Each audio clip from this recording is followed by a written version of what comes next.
Merci beaucoup. Merci beaucoup. Merci beaucoup. Thank you. Merci, Anaïda. Je t'aime. I begin on behalf of everyone here, expressing my sorrow at the passing of our beloved Queen. Two tiny words, the Queen. Yet on every continent, those two words conjure up more than a picture. They also express an idea, the idea of decency and duty. Elizabeth II, though she might have recoiled at the thought, was the world's most famous woman. Yet she was our queen, our sovereign, for almost half of our nation's existence. In her 22 visits here, yes indeed, in her 22 visits here and her dealings with 13 prime ministers, she exhibited the virtues we most cherish: dignity, civility, humility, candor, and above all else, service. That's why her death, though not unexpected, is nonetheless shocking. We felt we knew her. We felt that her strengths were ours, the strengths of a country which by good fortune and God's grace we call home.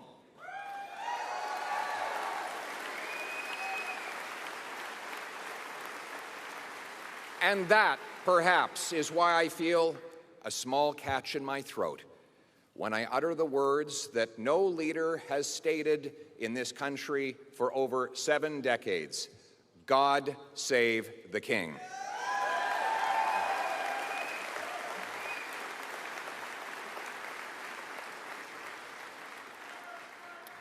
Tonight begins the journey to replace an old government that costs you more and delivers you less with a new government that puts you first, your paycheck, your retirement, your home, your country.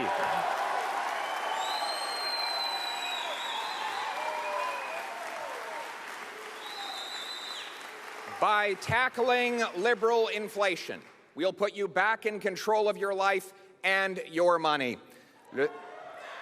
Le travail commence ce soir pour remplacer ce vieux gouvernement qui vous coûte plus cher et qui vous apporte moins avec un nouveau gouvernement qui vous place en premier votre chèque de paie, votre retraite, votre maison, votre pays.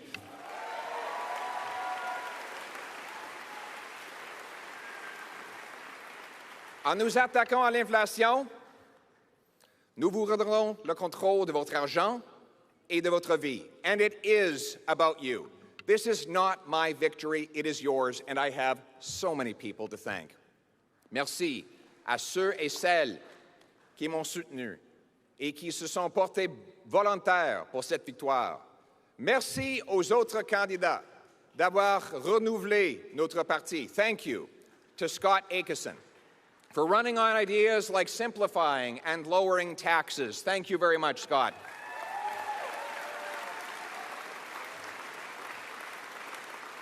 Thank you to Roman Baber for standing up for and making sacrifices for freedom for everybody.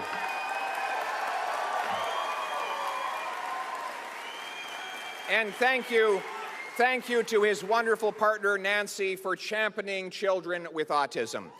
Thank you. Thank you to Leslyn Lewis for standing for family, faith, and freedom.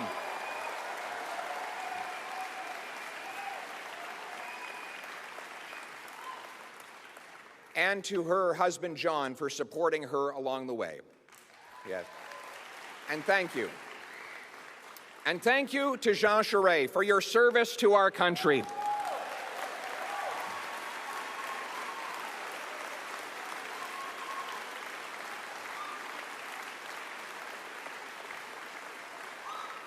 And for ensuring that we still have a country that is united, in which we can call ourselves home. Thank you for fighting for Canada, Jean, when the nation's back was against the wall. In the 1995 referendum, you stood with courage and passion. You defended our country, and our nation will ever be grateful for your work. Thank you. Absolutely.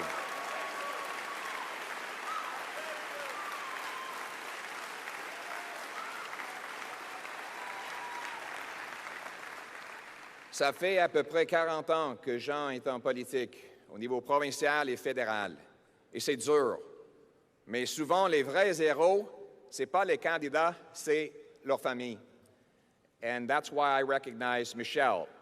For those 4 decades, there have been countless occasions when her husband was fighting causes on behalf of all of us, when you had to carry the extra load and take the extra sacrifice, countless invisible sacrifices, and we as a nation, we as a party, we thank you, Michelle. Merci beaucoup.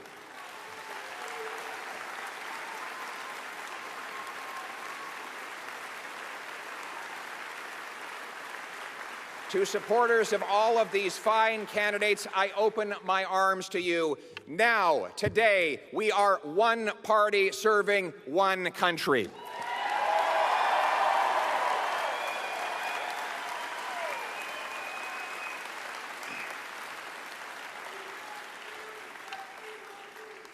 Most importantly, thank you to my brilliant and beautiful wife. Merci à ma belle et brillante épouse.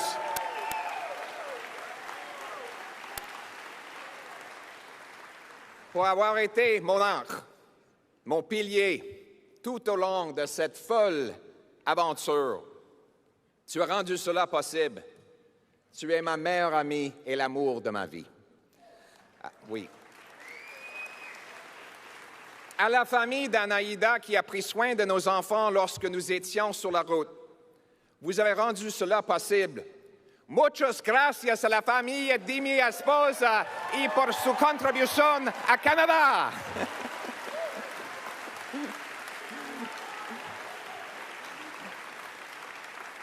So that's all the Spanish I speak. If you ever come over to our house for one of our grand family gatherings, it's usually 20 Latinos and Latinas arguing, telling jokes, telling stories in Spanish, and one guy standing around having no idea what anyone else is saying.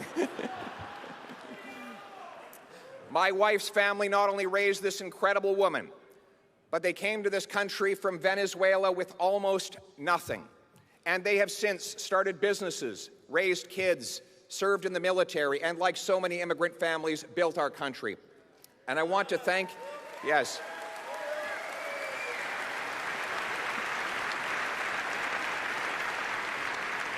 I want to thank my brother Patrick, my father Don, his partner Ross, my mother Marlene, and even my biological mother Jackie is here today.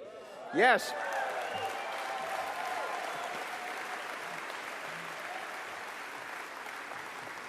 We're a complicated and mixed up bunch, like most families, like our country.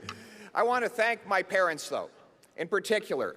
I want to thank my parents, 2 school teachers who adopted me from a teenage mother. They taught me that it didn't matter where I came from, but where I was going. It didn't matter who I knew, but what I could do. That is the hope I want my kids to inherit.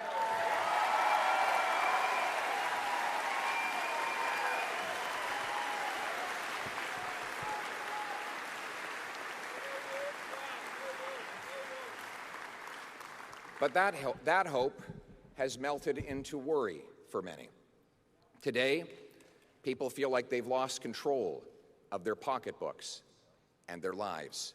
The cost of government is driving up the cost of living. This government, this Liberal government, has doubled our national debt, adding more debt than all previous governments combined. That means another $500 billion bidding up the cost of the goods we buy and the interest we pay. Inflationary taxes increase those costs further.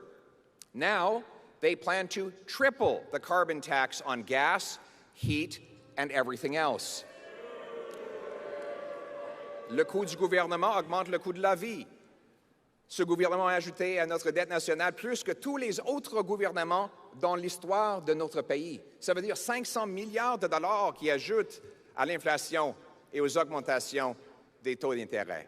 C'est le gouvernement le plus cher dans notre histoire. It is the most expensive government in history. And the more they spend, the more things cost. The result? Families downgrade their diets to cover the 10% year-over-year jump in food prices.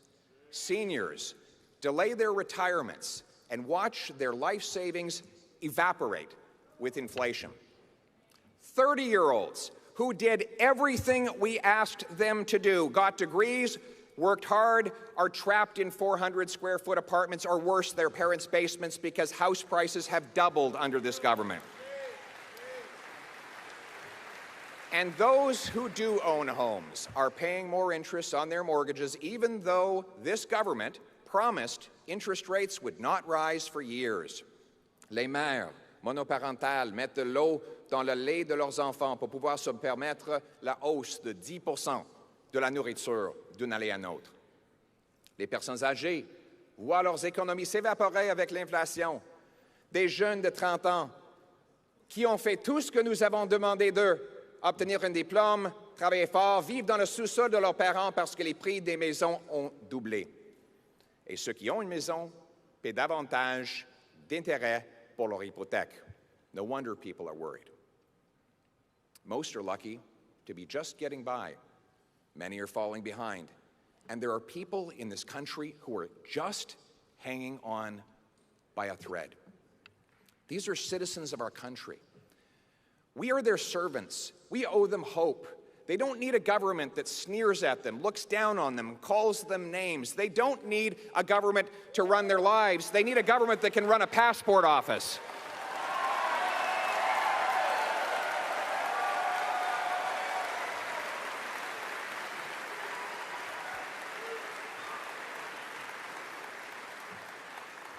They need a prime minister who hears them and offers them hope that they can, again, afford to buy a home, a car, pay their bills, afford food, have a secure retirement, and God forbid, even achieve their dreams if they work hard. They need a prime minister who will restore that hope, and I will be that prime minister.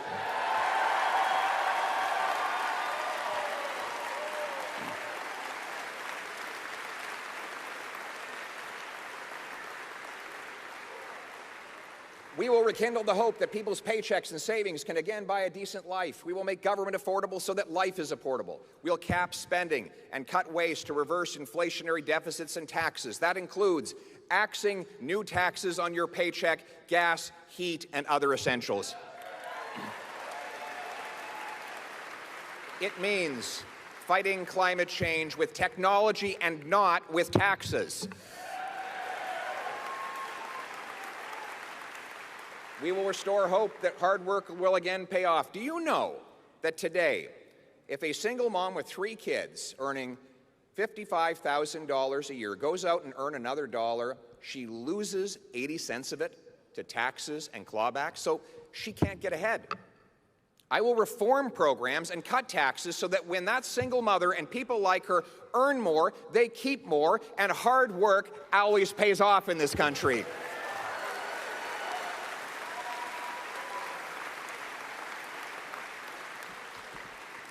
Nous redonnons l'espoir que le travail devienne payant de nouveau, en réformant les programmes et en réduisant les impôts pour que les gens gardent l'argent qu'ils gagnent pour leur famille plutôt que de tout perdre au gouvernement. Instead of creating more cash, let's create more of what cash buys. Think of it.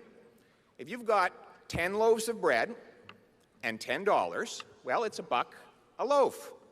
If you double the number of dollars to 20, but you still have 10 loaves of bread, well, then it's $2.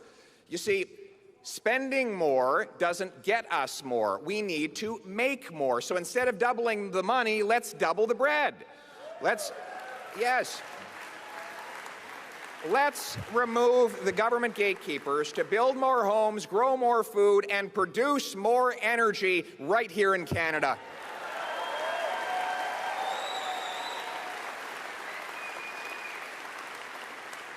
We need to restore the hope of home ownership. Right now, youth and newcomers can't get a home because local government gatekeepers block housing with heavy fees and long delays for building permits, leaving us with the fewest houses per capita of any country in the G7, even though we have the most land to build on. A Poilievre government will require big cities that want federal infrastructure money to speed up and lower the cost of permits and to approve affordable housing around all transit stations so that our young people can live there and don't even need to afford a car.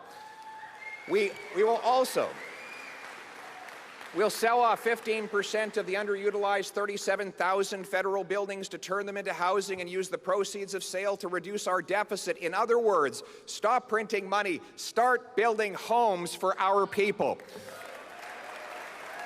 Speaking of homes, we must make stuff here at home again, here in Canada. Look, trade is great. Trade is just great. But we learned during COVID that we can't count on the rest of the world to take care of us. That is why we must be the best place on earth for workers and businesses to build factories, mine critical minerals for electric cars, and develop other resources. Right now, we lose wages because we import 130,000 barrels of overseas oil, mostly from dictators, every single day, even though we have the third largest supply right here in Canada. And that is all because our government prefers dirty dictator oil to responsible Canadian energy. We will repeal this government's anti-energy laws and replace them with a law that protects our environment, consults First Nations, and gets things built. We will greenlight Newfoundland and Labrador's planned increase in oil production, which will allow us to fully replace every single barrel of oil we're importing from abroad. And within 5 years, we will set the goal to end dictator oil in Canada altogether.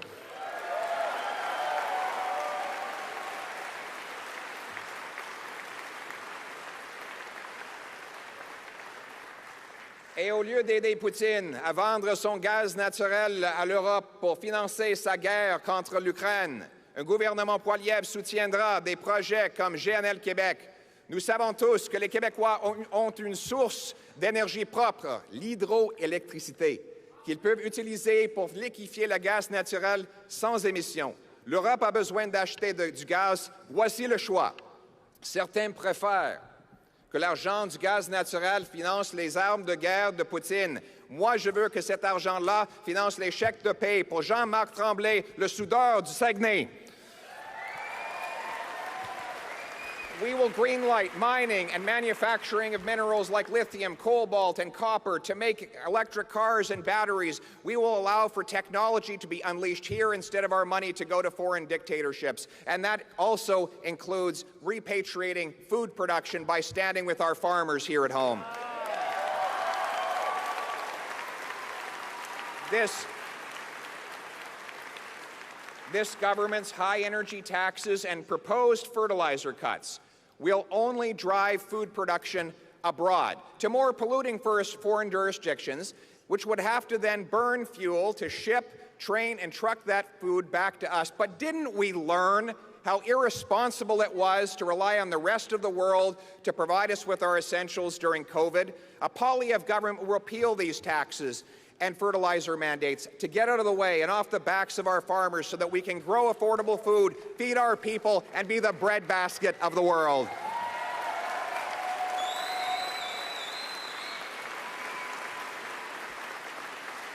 We will restore to First Nations more control of their land, money, and decision-making, and those communities that want to develop resources and invite commerce to fight poverty will have an ally rather than an obstacle in me.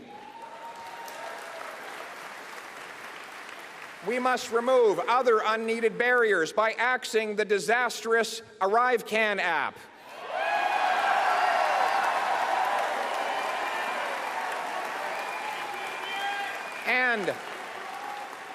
And by ending the remaining COVID vaccine mandates to let people work and travel freely.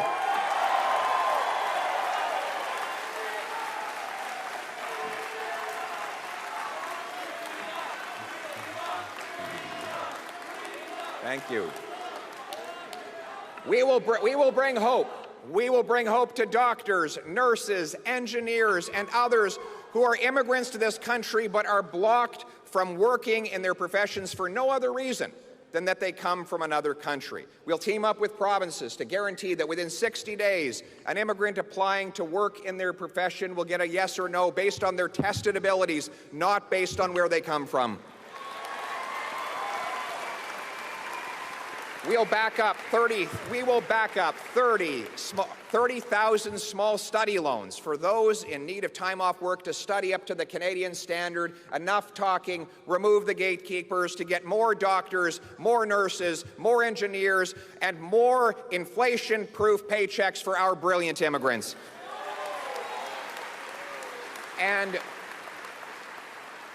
we will restore the hope of safe streets, a hope that has turned into fear in all too many places after killings in Vancouver, Montreal, Toronto, and most recently, Saskatchewan. Weakened laws allow chronic and violent reoffenders out of prison early at great danger to our people. Instead of spending a fortune targeting licensed and law-abiding, trained and tested firearms owners, Conservatives will bolster the laws, bolster the borders, and put the real criminals in jail.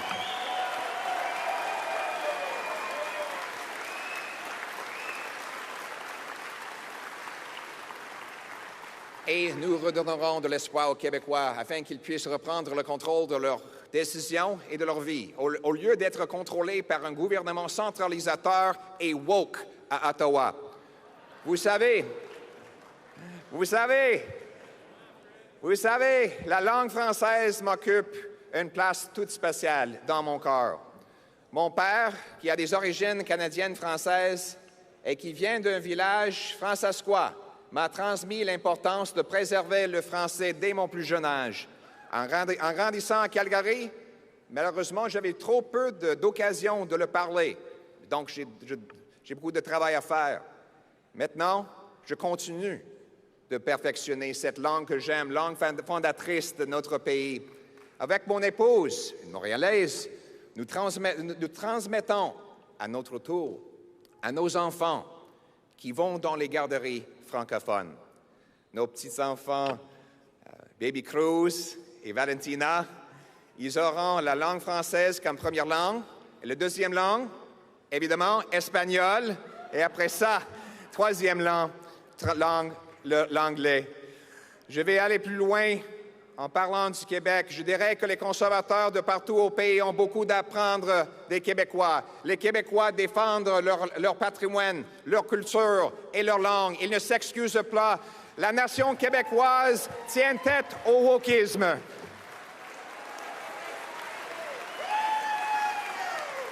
Mon gouvernement ne va pas se mettre le nez dans tout. Un État fédéral plus petit va faire grandir des citoyens du Québec et du Canada. Small government makes for big citizens who own their homes, build their dreams, raise their families, look out for their neighbors, and earn powerful paychecks and savings free from inflation and overtaxation. We will restore Canada's promise in a country where it doesn't matter who you love, or if your name is Smith or Singh, Martin or Mohammed, Chang or Charles. A country where the dreamer, the farmer, the worker, the entrepreneur, the survivor, the fighter, the ones who get knocked down but keep getting back up and keep going can achieve their purpose. A country where the son of a teenage mother adopted by two teachers can dare to run for Prime Minister of Canada.